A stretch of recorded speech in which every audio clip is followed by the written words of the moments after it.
Let's share this. I want us to talk about spiritual gates. There is one, the first gate that we all used to be born into this world, which is the gate of birth. We all pass through that gate where we were born into this world. The second gate we are going to talk about is the gate of death that we are all going to use when we exit this earthly life.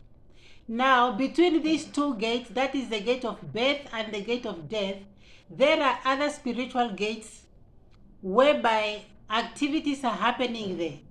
And we want to talk about the wicked activities that are happening at these spiritual gates, which are affecting our lives either positively or negatively.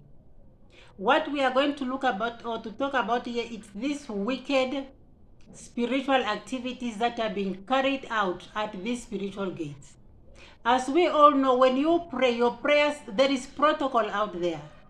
In as much as here on earth we have protocol, let's say there is a physical door that you can see with your eyes. For you to pass through it, there are also spiritual gates that our prayers are going through. They have to pass through those spiritual gates to go to where we intend them to go. Now, it's the same thing. When God is answering our prayers, those answered prayers, they have to pass through spiritual gates to get to us so that those prayers or those answers can manifest in our lives. One of these good examples is when Daniel was praying for the nation of Israel.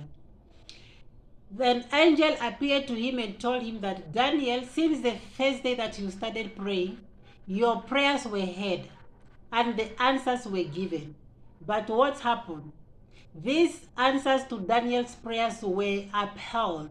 They were withheld by the spirits in the kingdom of Persia.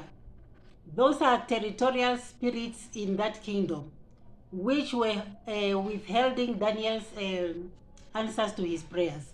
There we can see that in the spirit realm, there are these contradictory forces, evil forces, that are doing all they can to interfere with God's plan. That's why I'm saying here that these spiritual gates, when we are praying, sometimes you have asked for something and God has answered you. But then those answers that God has released already to come to you, they haven't manifested yet because of these territorial evil spirits that are holding up your prayers. And not your prayers, but your answers.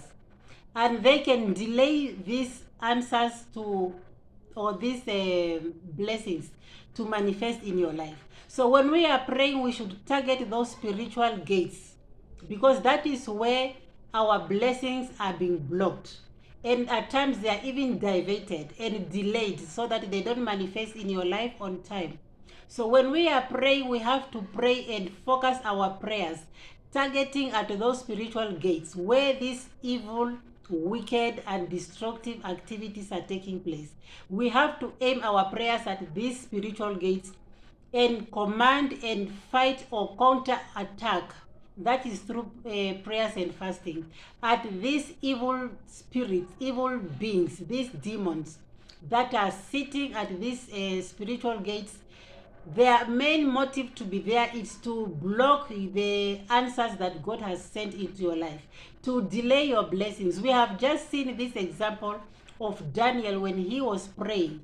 He was told by the angel who appeared that, Daniel, since the first day that you started praying, your prayers were heard and the answers were given.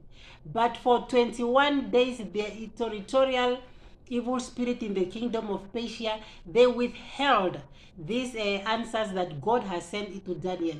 They withheld these prayers for 21 days. And God has to send a reinforcement of an angel to come and release those blessings that they were upheld there by this territorial evil spirit. So when we are praying, we have to focus our prayers as spiritual gates, because that is where wicked activities are taking place against our life. We have to pray that, and then we should also ask for the reinforcement of the angels of God to come and help us fight our battles, because we have no power of our own. We have no strength of our own. We need the divine intervention of God. Remain blessed.